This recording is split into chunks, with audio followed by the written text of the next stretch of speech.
কৃষক এবং কৃষিপ্রেমী ভাই বোনেরা, আমি নির্মল ভৌমিক, উপসহকারী কৃষি অফিসার, উপজেলা কৃষি অফিস মাধবপুর, জেলা হবিগঞ্জ। আজকে আমরা আন্দিউরা ইউনিয়নের যে গ্রামে দাঁড়িয়ে আছি, এটি উত্তর হরিসীমার জনাব মাসুম ভাইয়া, এই যে মাসুম ভাইয়ার যে বাগান, এটাতে আমরা দাঁড়িয়ে আছি। তিনি একজন সময় আর্মিতে সার্জন পদে কর্মরত ছিলেন। রিটায়ার্ডের পরে মূলত ওনার এই চিন্তা ভাবনা বা ওনার কৃষির প্রতি যে টান ছিল, সেই টানকে বাস্তবায়ন করার প্রেরণা। তো আমরা আজকে মাসুম ভাইয়ের কাছ থেকে ওনার এই পেঁপে বাগানের কিছু কথা আপনাদের সঙ্গে শেয়ার করব। ভাইজান, কেমন আছেন? জি আলহামদুলিল্লাহ, আপনি ভালো আছেন? জি ভালো আছি। প্রথমে আপনার পরিচয়টা দেন। জি আমি অবসরপ্রাপ্ত সার্জেন্ট মোহাম্মদ মাসুম ভুইয়া। বাংলাদেশ সেনাবাহিনীতে আমি 24 বছর চাকরি করার পর রিটায়ার্ড আসি 2012 সালে।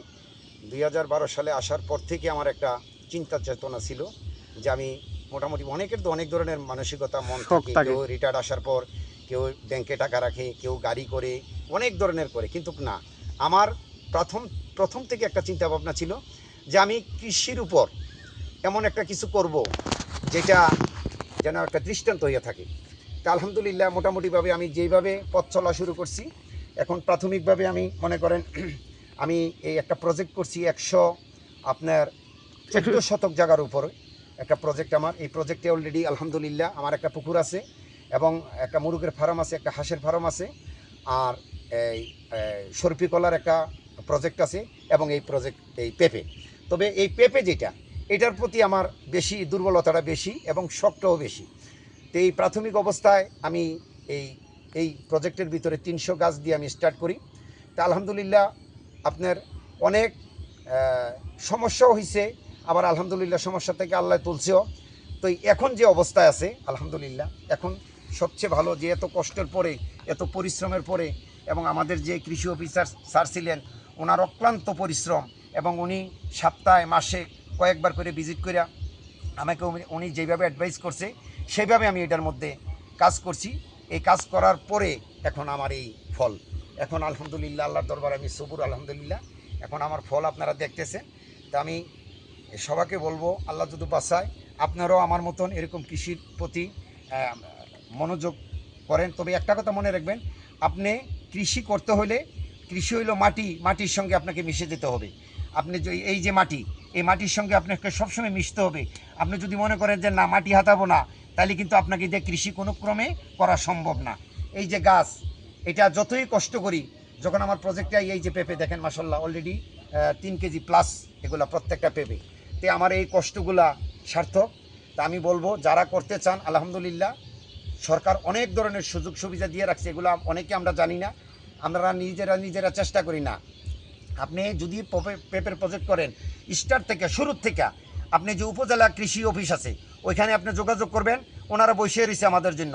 আপনি যাবেন, আপনি ঠিকানা দিবেন, ওই যে স্যার যেভাবে আমার এখানে সবসময় আসে, উনি সব জায়গায় যাবে গিয়ে আপনাদেরকে সহযোগিতা যদি করে, ওনার ডিসিশন মতো যদি আপনি করেন, আপনি ইনশাল্লাহ লস হওয়ার কোনো সম্ভাবনা। আমাদের যে কৃষি বিভাগের উদ্দেশ্য, এটা হচ্ছে কোনো জায়গায় পতিত না রেখে এটা যদি আমরা উৎপাদনের আওতায় নিয়ে আসি, তাহলে আমাদের দেশ খাদ্যে স্বয়ংসম্পূর্ণ থাকবে, স্বয়ংসম্পূর্ণ দূর ভবিষ্যৎ আরও মানে যেটা যুগোপযোগী উন্নতি যেটাকে বলে, সেটা আমাদের দেশে সম্ভব। আমরা অনেক সময় দেখা গেছে আমাদের এই এলাকায় বিভিন্ন জায়গায় পতিত জায়গায় রাখি, এটা চাষের আওতায় আনি না। এটা যদি আমরা চাষের আওতায় আনি, আয়না যদি আমরা ঠিক মাসুম ভাইয়ের মতোই, কেউ পেঁপে বাগান, কেউ পেয়ারা বাগান, কেউ লেবু বাগান, কেউ মালটা, এভাবে যদি আমরা চাষের প্রতি আগ্রহ বাড়াই এবং আমাদের দেশের জমিগুলোকে যথোপযুক্ত ব্যবহার করতে পারি, তাহলে কিন্তু আমরা এক সময় যে বিশ্বের অন্য দেশ থেকে আমরা এগিয়ে যাওয়ার সম্ভাবনা অবশ্যই আমাদের আছে। কারণ আমাদের এই বাংলাদেশ কিন্তু সোনার দেশ, এখানে আমরা বীজ দিলেই ফসল হয়, শুধু প্রয়োজন হচ্ছে একটু সঠিক সময়ে পরিচর্যা ব্যবস্থাপনা। তো আমরা আজকে আপনাদের সবাইকে, আমাদের যে শ্রদ্ধেয় মাসুম ভাই জনাব, উনি একসময় আর্মিতে সার্জন পদে কর্মরত ছিলেন, রিটায়ার্ডের পরে এসে এত সুন্দর পরিকল্পনায় উনি একটা পেঁপে বাগান গড়ে তুলেছেন। তো এমনভাবে আমরা যদি সবাই ওনার মতো মানে নিজের দেশকে ভালোবেসে, দেশের মাটিকে ভালোবেসে কৃষিতে আসতে পারি, তাহলে কিন্তু আমরা যুগোপযোগী উন্নতি আমাদের দ্বারা সম্ভব। তো ধন্যবাদ মাসুম ভাই আপনাকে। আর আমি নির্মল ভৌমিক, এতক্ষণ আপনাদের সঙ্গে ছিলাম।